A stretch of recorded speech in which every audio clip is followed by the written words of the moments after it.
Alright, so some of you guys are asking how to work from like Photoshop and texture map your objects through like planar surfaces. So I'm going to kind of go through how we can do that.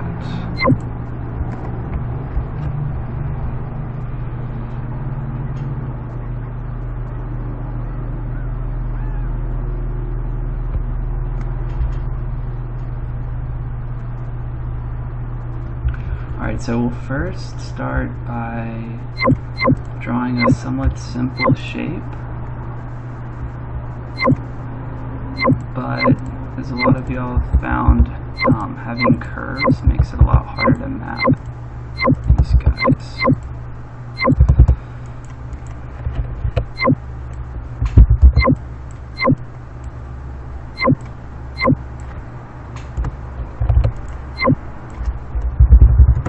So we've got like curved surfaces and flat surfaces.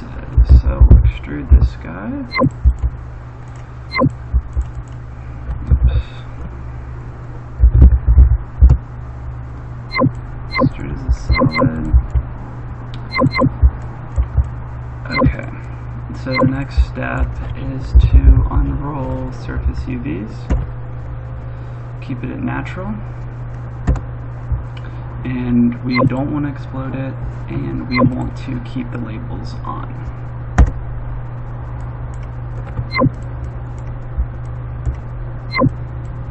So drag this guy out, and we will then draw a square around this guy, because UV maps are always in a square format. So this is going to be a good reference.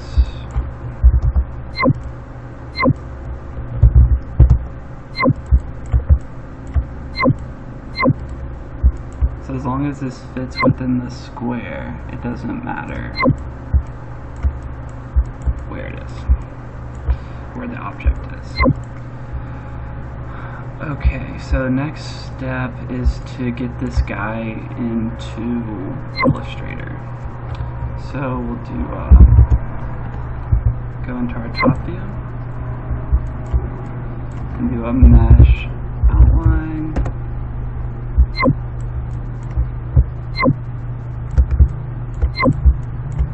and then we can export this guy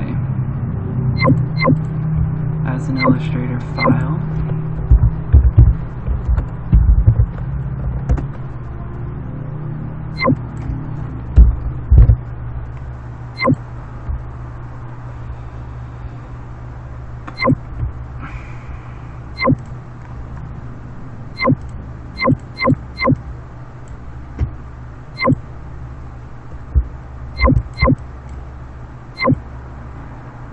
So the next step is to get our artboard to be the exact size of our texture.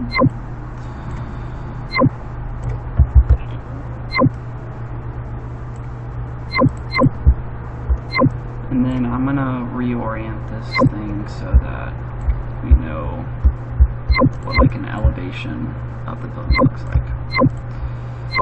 Next step is to add your textures that you've been working on, or new textures, whatever.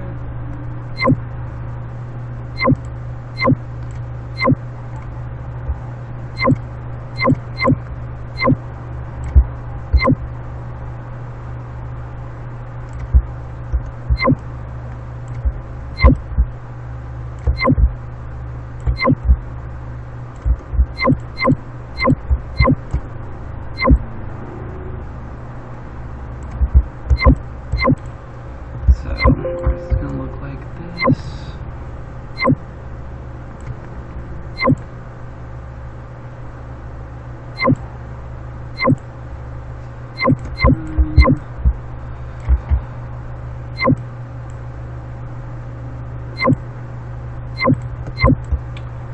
Okay, now we're going to get our mesh outline and just quickly mask it so we know what it looks like.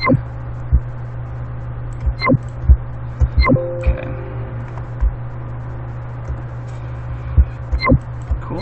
so now we can export this guy. I like to export as web so we can like make sure we're saving out at like high resolution.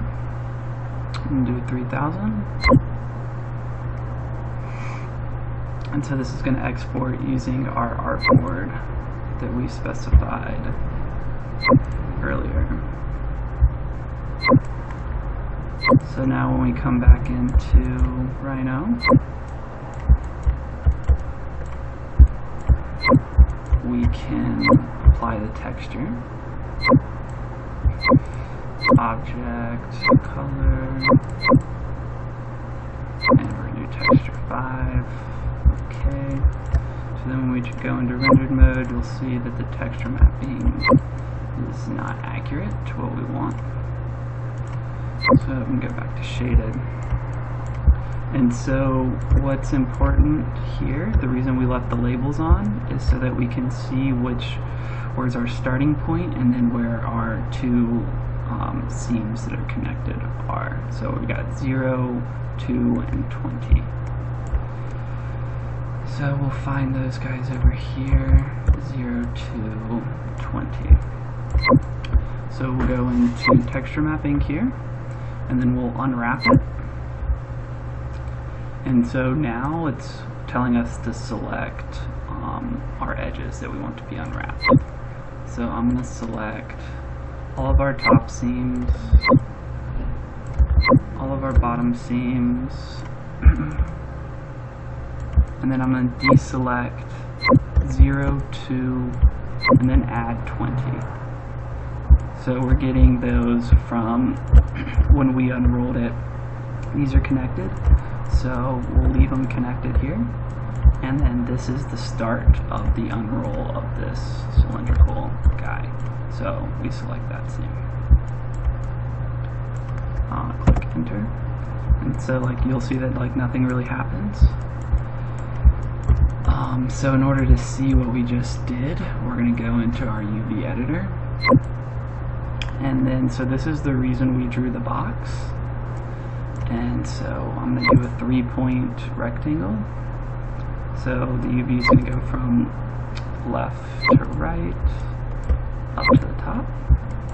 And then you'll see that what we just unwrapped is we now have like our mesh.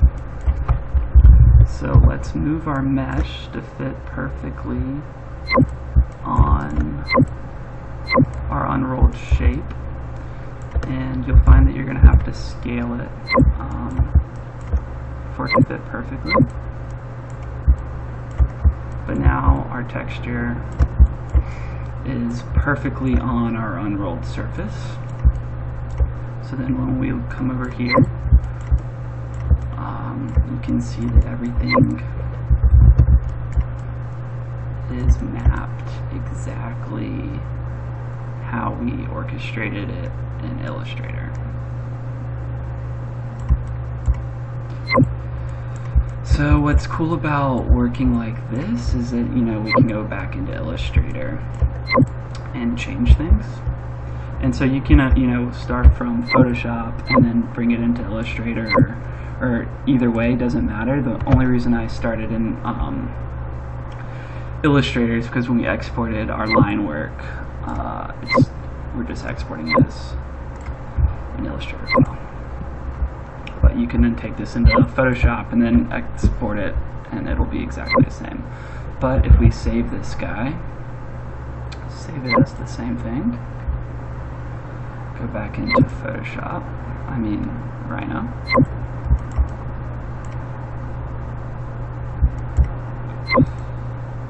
Oops, cancel. Sorry, we're exporting as a JPEG. We're not saving the Illustrator. So we'll bring this back up to 3000.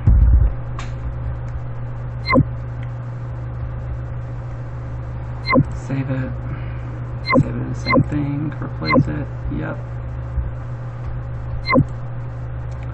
Go back into here, and it automatically updated everything. So now you have a perfectly mapped shape.